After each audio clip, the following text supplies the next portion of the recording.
Farida, all the way out in Lake Tahoe. You're on the air on Jam 88.3. I'm going to give you a free Sandro. reading. Would you like that?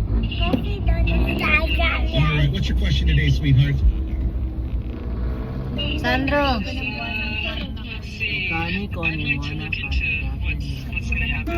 Lalagot. Lalagot. Lagot ka, gut.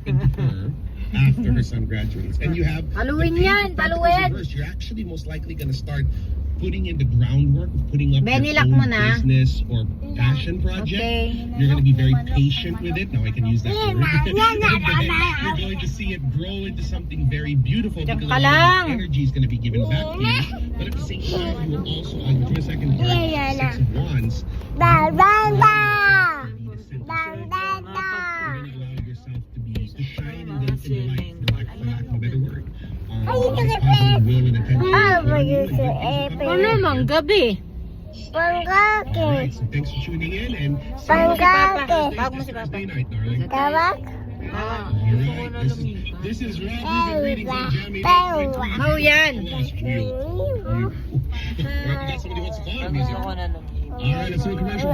You just heard a song from the Department of Energy. Kasama Bago namin tayo ang ngayon Mindanao, dito, bago Bukas, pumalag. Bagong Pilipinas. You have the power. Energy efficiency starts with Uy, you. buksan mo na. Buksan mo si Papa, dali. Bilisan mo.